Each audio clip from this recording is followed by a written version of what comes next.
So this guy is addicted to hookers, and it's gonna cost him everything. Now the guy's name is Crupi, and Crupi is about 26 years old when all this starts, and he's living in New York. But see, Crupi has a problem. He's addicted to adult media. You know, images and videos of individuals having intercourse, which wouldn't be that big of a deal, except that this woman is in his life. Her name's Sissy, and Sissy is Crupi's wife. And of course, Crupi isn't telling her about his addiction. He's keeping that a secret. And none of this seems to affect their marriage, so, no harm, no foul. But one day, around 2008, all that changes. Because Crupi gets hired to work at the local high school that Sissy teaches at, and he starts teaching English classes there. And it works out well for him. Sissy and Crupi, they're both really popular teachers. All the students love him because I guess they think he's a funny guy. But he's only teaching there on a probationary period. The thing is, in New York, to be a full-time teacher, you have to get your master's degree. And Crupi doesn't have his master's yet, but he's allowed to pursue it while he's getting started teaching. The only problem with that is that the dude is kind of broke. Like, he doesn't have the money to go back to college, and college is expensive. But his wife, Sissy, believes in him, and she agrees to pay for it. Because, she's getting money from her parents. So Crupi and Sissy enroll in a local college, because they're both going to work on getting their masters.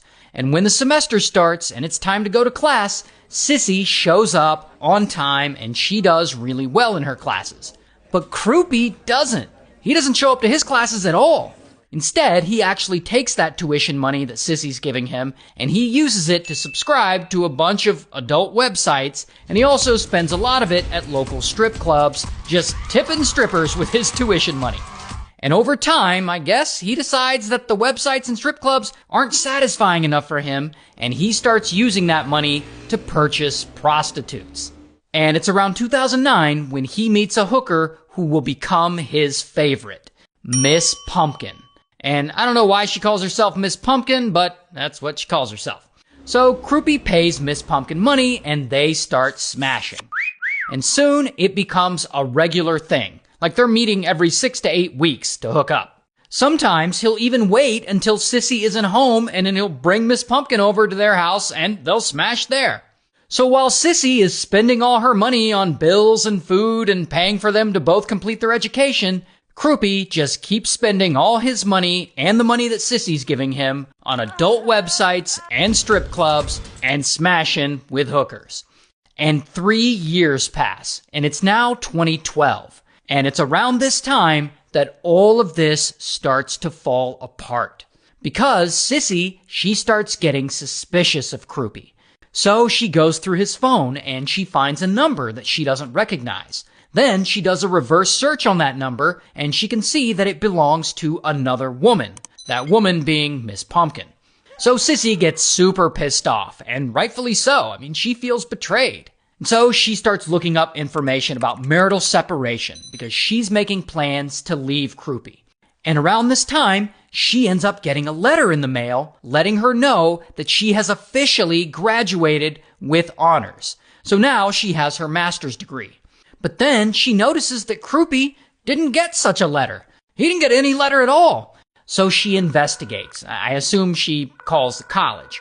And that is when she learns that not only did Crupi never graduate, but he never even attended classes. Not only that, but she also learns that he had taken more than $50,000 that her parents gave her to give to him for tuition, and he spent it on strip clubs and hookers. And if that isn't bad enough for Crupi, then the principal of the high school that they work at noticed that he still hasn't earned his master's degree, so he gives him an ultimatum. Get your degree or you're fired. So Crupi's entire life is about to collapse. And here is where things get really dark. One morning, Sissy decides that it's time to confront her husband about all of this, about the lying, about him stealing the tuition money and spending it on smashing. And as soon as he wakes up, she lays into him, and she tells him that she knows everything he's been up to and that she's gonna leave him. And Crupi, he doesn't take this well. he freaking snaps, and they start yelling at each other, and suddenly, boom, he pushes Sissy down the stairs, and this knocks her out of commission. Then, Crupi goes, and he gets a knife, and he stabs her over and over again, 15 times. And this ends up killing her. So now, Crupi has to figure out how to cover this up, and he decides, oh, I'll just make this look like a robbery gone wrong. So he starts trashing the house and trying to make it look like a burglar broke in. Then he leaves, and he goes out and he starts running errands and making sure that he's on different security cameras. Like, he goes to buy movie tickets, he buys some new shoes, he gets his car inspected, he stops by the school where they work, and while he's doing all that, I guess he gets in the mood to smash. So he gets on his computer and he looks up some escort sites, but ultimately he decides that he wants to just go with his favorite, and he calls up Miss Pumpkin. And then they meet up at a local motel, and they smash. And when they're done, he goes back home, and he finds his wife's body there, and he finally calls 911, and he pretends to be shocked. And pretty quickly, police arrive, and they start investigating. And of course, they ask Crupi where he's been today, and he gives them a list of all the activities that he's been doing. And so they go and they check it all out, and they find him on different security cameras at all those places he went to. So it's looking like Crupi might actually get away with all this as long as he didn't screw anything up. Until 3 days after the murder, Crupi moves back in with his parents. Even so, he's still seeing Miss Pumpkin on the regular. And at one point, he meets with her, and he tells her that his wife was recently murdered, and that he doesn't know why someone would do that, and he, acts all emotional about it. But he also mentions that the murder happened on the day that they met up to smash at that local motel. And he also tells her that he lied to the police about where he was that day. Meanwhile, the police are still investigating, but they haven't made much progress.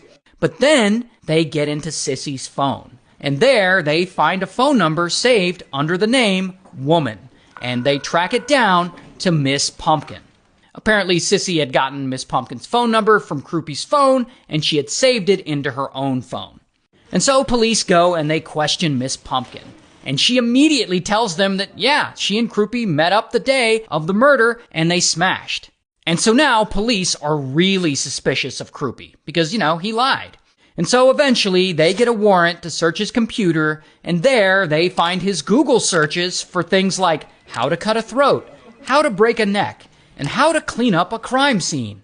And that's all on top of his searches for adult websites and escort sites. So now they have all the evidence they need, and so, bam, they arrest Crupi. Here's his mugshot. And ultimately, he goes to trial, and he's found guilty, and he gets sentenced to 25 years to life in prison.